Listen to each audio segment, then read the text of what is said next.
So, damage na naman ang mga farmer. Rumagasa ang baha sa mga kalsada at taniman kasunod ng pagdigay ng dike sa barangay Kapayuran sa Pigkawayan, Cotabato. Ay sa kapitan ng barangay, pinasok din ng tubig ang mga bahay. Kasunod po yan ng malalakas na ulang dulot ng localized thunderstorms. Nagsagawa na ng clearing operations ang lokal na pamahalaan at unti-unti na rin humuhupa ang baha. Panawagan ng barangay, agaran sanang makumpuni ang nasirang dike. Mga kapuso, bago matapos ang Mayo, posibleng mabuo ang isang low-pressure area o LPA sa loob ng Philippine Area of Responsibility. Ayon sa Pag-asa, ito ang binabantayan nilang kumpol ng mga ulap sa silangan ng Mindanao. Sa ngayon, mababa pa ang tsansa nitong maging bagyo, pero posible pang magbago yan sa mga susunod na araw. Easterlies at localized thunderstorms ang posibleng magdala ng ulan sa bansa.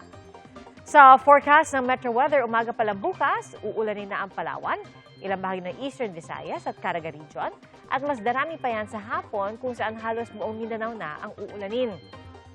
May kalat-kalat din pag-ulan sa Luzon at Visayas. At posible rin ang pag-ulan sa Metro Manila sa hapon at gabi. Sugatan ng isang babae matapos hablutin ang kanyang hikaw habang naglalakad sa Quezon City. Nakunan po ng CCTV ang pangyayari at hinabol pa ng biktima ang suspect na nabundol ng truck habang tumatakas. Arestado ang suspect at nabawi po sa kanyang hikaw na nagkakahalaga ng mahigit 22,000 piso. Sa investigasyon, napag-alaman na ikawalong beses nang naaresto ng suspect. Maharap po siya sa reklamong robbery.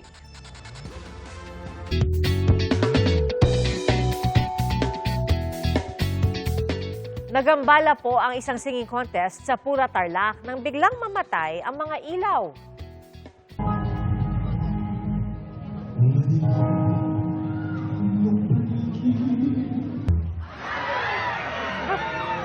At literal ngang nagdilim ang paligid habang inaawit ng contestant na si Mark Mercado ang kantang Bulag, Pipi at Bingi ni Freddie Aguilar. Pero hindi po yan scripted nawalan talaga ng kuryente sa lugar dahil sa rotational brownout. Ayon kay Mark, inabot ng 2 oras bago maibalik ang supply ng kuryente. Saka ipinaulit sa kanya ang pagkanta. At sulit naman anya ang paghihintay dahil siya ang itinanghal na kampiyon sa patimpala.